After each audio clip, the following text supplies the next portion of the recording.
সবাইকে আসসালামু আলাইকুম। আমি ফরহাদ আহমেদ। তো এই যে দেখতে পাচ্ছেন আমি কাঁকড়া ভুনা করতেছি। তো আসলে অনেকে আমাকে প্রশ্ন করেন যে কীভাবে কাঁকড়া প্রসেস করতে হয়, কীভাবে রান্না করতে হয়। তো ভাবলাম এক একজনকে ফোনে না বলে আমি সরাসরি আপনাদেরকে দেখিয়ে দিই। তো আপনারা দেখুন আমি কীভাবে প্রসেসিংটা করতেছি। প্রথমে এই যে ওর পিছনের যে অংশটা, এটা ধরে জোরে একটু টান দিলেই ওর খোলসটা বেরিয়ে আসবে। এই যে দেখছেন কীভাবে খোলসটা বেরিয়ে এলো। এরপর উপরে থাকা ময়লাগুলো আমরা পরিষ্কার করে ফেলবো ভালো করে, যাতে কোনো প্রকারই ময়লা না থাকে। আপনারা দেখতে থাকুন।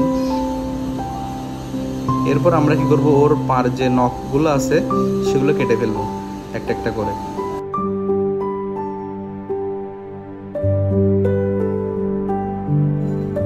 তো নখগুলো কাটাকাটির শেষ পর্যায়ে গিয়ে আমরা এর যে মাংসের অংশটা আছে সেটাকে দুই ভাগ করে নিব।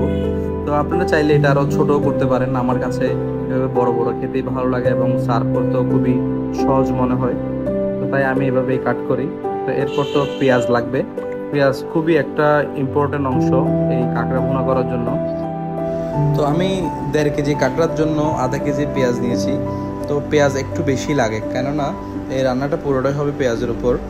তো আপনারা দেখুন আমি বাকিটা কীভাবে করি। তো চুলা স্টার্ট করার পরে এখানে আমি 1 কাপ পরিমাণ তেল দিয়ে দিব। তেলটা একটু বেশি লাগবে কারণ পেঁয়াজটাও একটু বেশি, আর যাতে এটা ভুনা হবে তাই তেলের পরিমাণটাও বেশি লাগবে। আসলে এই রান্নাবান্না কিন্তু আমি ছোটোবেলা থেকেই পছন্দ করি। আমার লাইফে 3টা শখ। একটা হচ্ছে যে পশু পাখি, আমি খুবই প্রচণ্ড প্রকারের অ্যানিম্যাল লাভার। তারপর হচ্ছে যে এই কুকিং, তারপর হচ্ছে ট্রাভেলিং। এই 3টে জিনিস আমার লাইফের সাথে খুবই জড়িত। আমার কিন্তু পাখাল নামের একটা অ্যানিম্যাল রিলেটেড পেজও আছে, আপনারা চাইলে সেটাও ঘুরে আসতে পারেন। আর আমার এই কাঁকড়া ভুনার রেসিপিটা কিন্তু আমি আপনাদেরকে খুবই ইজি করে দেখাবো, খুবই কম মশলা দিয়ে। তো পেঁয়াজগুলো ব্রাউন কালার হওয়ার পরপরই আমরা ওখানে 3 চামচের মতো আদা রসুন দিয়েছি। তো আদা রসুনগুলো ভালোভাবে আমরা নেড়ে চেড়ে নিব। তারপরে আমরা দিচ্ছি মিষ্টি লাল মরিচ। তো এটা মিষ্টি দেওয়ার কারণ হচ্ছে কি, যাতে একটু কালারটা সুন্দর আসে, আর সি ফুডের মধ্যে একটু মরিচটা বেশি লাগে। আমি এখানে 3 চামচের মতো লাল মরিচ দিয়েছিলাম। তারপরে হলুদ, তারপরে দিয়েছি ম্যাগি মশলা 3 প্যাকেট। ম্যাগি মশলা খুবই ইম্পর্টেন্ট এই কাজের জন্য। তারপরে কিছুটা হচ্ছে গোলমরিচ সাথে ফ্লেভারটা খুবই ভালো আসে।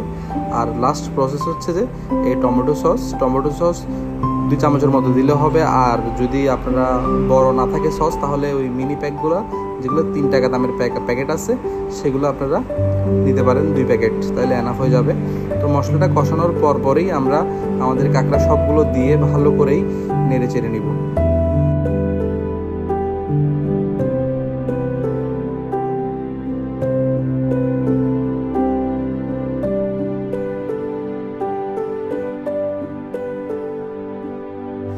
আমরা একটু কাঁচামরিচ ইউজ করব, কোনো ফাড়া না, জাস্ট আস্ত কাঁচামরিচ দিলে কি হয়, এটা থেকে ভালো একটা ফ্লেভার আসে। তো আমরা কাঁচামরিচ আর ধনিয়া পাতা দিয়ে নিয়েছি। তো কিছুক্ষণ রাখার পরেই যখন এটা আপনি ঢাকনাটা খুলবেন, দেখবেন খুবই সুন্দর একটা কাঁচামরিচ ও ধনিয়া পাতার ফ্লেভার আসতেছে। তো আপনারা এভাবেই কাঁকড়াটা ফ্রাই করবেন। আশা করি আপনাদেরকে কতটুকু বোঝাতে পেরেছি তা জানি না, কিন্তু আমি আমার সর্বোচ্চ চেষ্টাটাই করেছি আপনাদেরকে ভালোভাবে বোঝানোর। তো আপনারা সবসময় আমার ভিডিওগুলো দেখবেন, লাইক শেয়ার করবেন। আসসালামু আলাইকুম।